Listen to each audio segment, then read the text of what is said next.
తెలంగాణలో రేవంత్ రెడ్డి నేతృత్వంలోని కాంగ్రెస్ ప్రభుత్వం తమ పూర్తిస్థాయి రెండో వార్షిక బడ్జెట్ను ప్రవేశపెట్టేందుకు సర్వం సిద్ధం చేసింది.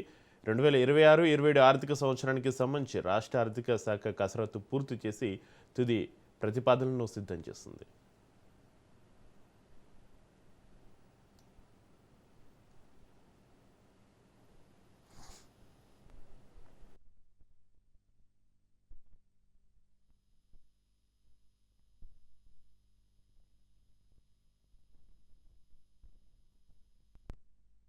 ఇప్పటికీ ఈ నెల 16న తెలంగాణ బడ్జెట్ సమావేశాలు ప్రారంభం కాగా రాష్ట్ర ఆర్థిక శాఖ 2026-27 వార్షిక బడ్జెట్ను సర్వం సిద్ధం చేసింది. ఉప ముఖ్యమంత్రి ఆర్థిక మంత్రి మల్లు భట్టి విక్రమార్క గత కొన్ని వారాలుగా సుదీర్ఘ కసరత్తు నిర్వహించారు. ప్రతి శాఖపైన విడివిడిగా సమీక్షలు జరిపి క్షేత్రస్థాయి అవసరాలకు అనుగుణంగా నిధుల కేటాయింపులు చేశారు.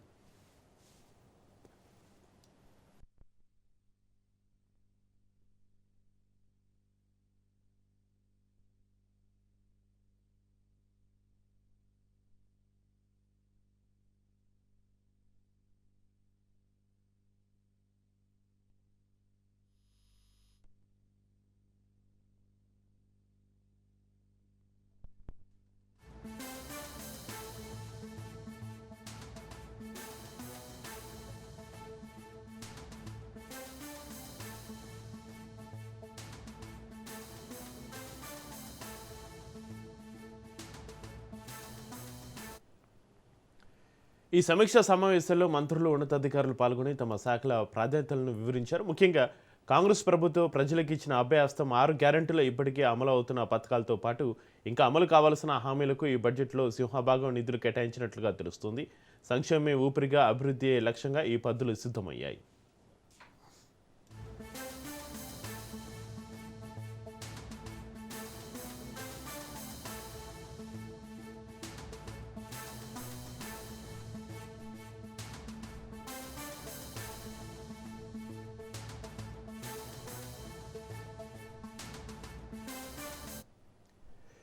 ఇక ఈసారి బడ్జెట్ పరిమాణం రికార్డు స్థాయిలో 3.26 లక్షల కోట్లు ఉండవచ్చని ఆర్థిక నిపుణులు అంచనా వేస్తున్నారు. ఈ బడ్జెట్లో కేవలం సంక్షేమమే కాకుండా రాష్ట్ర భవిష్యత్తును మార్చే ఐకానిక్ ప్రాజెక్టులకు ప్రభుత్వ ప్రాధాన్యత ఇచ్చింది. గ్లోబల్ సిటీగా హైదరాబాద్ గుర్తింపును పెంచేలా ఫ్యూచర్ సిటీ అభివృద్ధికి భారీగా నిధులు కేటాయించే అవకాశం ఉంది. నగర పర్యావరణాన్ని మార్చే మూసి ప్రక్షాళన ప్రాజెక్టుకు కీలక కేటాయింపులు జరిగే అవకాశం ఉంది. నిరుద్యోగితను పారద్రోలేలా యంగ్ ఇండియా స్కిల్ యూనివర్సిటీ రాష్ట్ర వ్యాప్తంగా నిర్మిస్తున్న యంగ్ ఇండియా రెసిడెన్షియల్ స్కూల్స్కు అత్యధిక ప్రాధాన్యత ఇవ్వనుంది.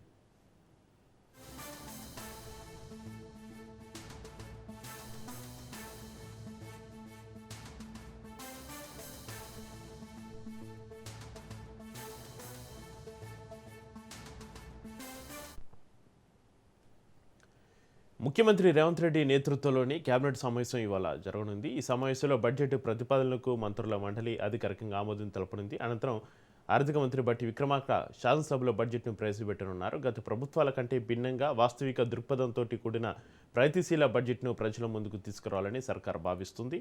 ఈ భారీ బడ్జెట్ ద్వారా సామాన్యుడి ఆశలు ఎంతవరకు నెరవేరుతాయో వేచి చూడాలి. మరి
తెలంగాణలో రేవంత్ రెడ్డి నేతృత్వంలోని కాంగ్రెస్ ప్రభుత్వం తమ పూర్తిస్థాయి రెండో వార్షిక బడ్జెట్ను ప్రవేశపెట్టేందుకు సర్వం సిద్ధం చేసింది. 2026-27 ఆర్థిక సంవత్సరానికి సంబంధించి రాష్ట్ర ఆర్థిక శాఖ కసరత్తు పూర్తి చేసి తుది ప్రతిపాదనలను సిద్ధం చేసింది.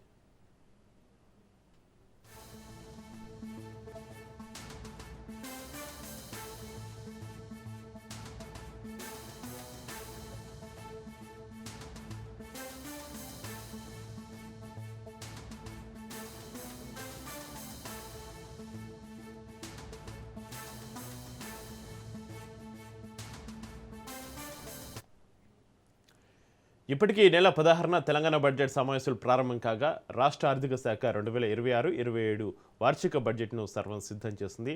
ఉప ముఖ్యమంత్రి ఆర్థిక మంత్రి మల్లు భట్టి విక్రమార్క గత కొన్ని వారాలకు సుదీర్ఘ కసరత్తు నిర్వహించారు. ప్రతి శాఖపైన విడివిడిగా సమీక్షలు జరిపి క్షేత్రస్థాయి అవసరాలకు అనుగుణంగా నిధులు కేటాయింపులు చేశారు.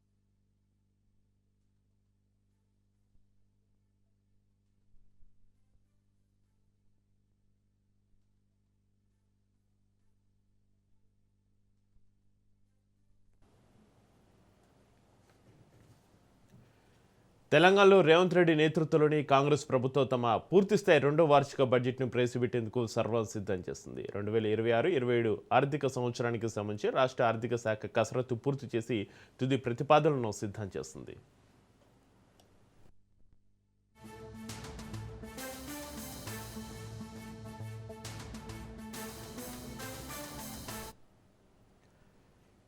ఇప్పటికే ఈ నెల 16న తెలంగాణ బడ్జెట్ సమావేశాలు ప్రారంభం కాగా రాష్ట్ర ఆర్థిక శాఖ 2026-27 వార్షిక బడ్జెట్ను సర్వం సిద్ధం చేస్తుంది. ఉప ముఖ్యమంత్రి ఆర్థిక మంత్రి మల్లు భట్టి విక్రమార్క గత కొన్ని వారాలుగా సుదీర్ఘ కసరత్తు నిర్వహించారు. ప్రతి శాఖపై విడివిడిగా సమీక్షలు జరిపి క్షేత్రస్థాయి అవసరాలకు అనుగుణంగా నిధుల కేటాయింపులు చేశారు.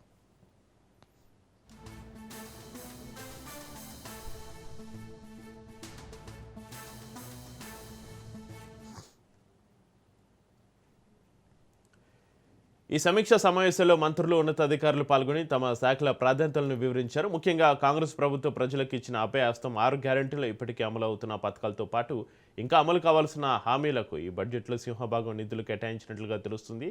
సంక్షేమమే ఊపిరిగా, అభివృద్ధియే లక్ష్యంగా ఈ పద్ధతులు సిద్ధమయ్యాయి.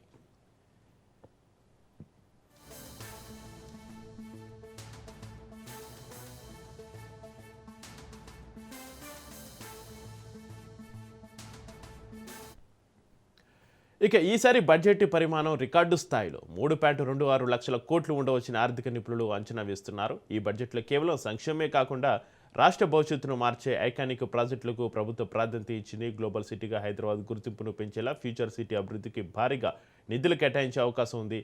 నగర పర్యావరణాన్ని మార్చే మూసి ప్రక్షాళన ప్రాజెక్టుకు కీలక కేటాయింపులు జరిగే అవకాశం ఉంది. నిరుద్యోగ సమస్యను పారద్రోలేలా యంగ్ ఇండియా స్కిల్ యూనివర్సిటీ రాష్ట్ర వ్యాప్తంగా నిర్మిస్తున్న యంగ్ ఇండియా రెసిడెన్షియల్ స్కూల్స్కు అత్యధిక ప్రాధాన్యత ఇవ్వనుంది.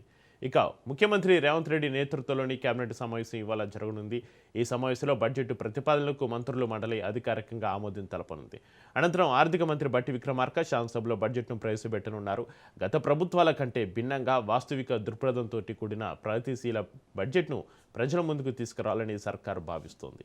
ఈ భారీ బడ్జెట్ ద్వారా సామాన్యుడి ఆశలు ఎంతవరకు నెరవేరుతాయో వేచి చూడాలి.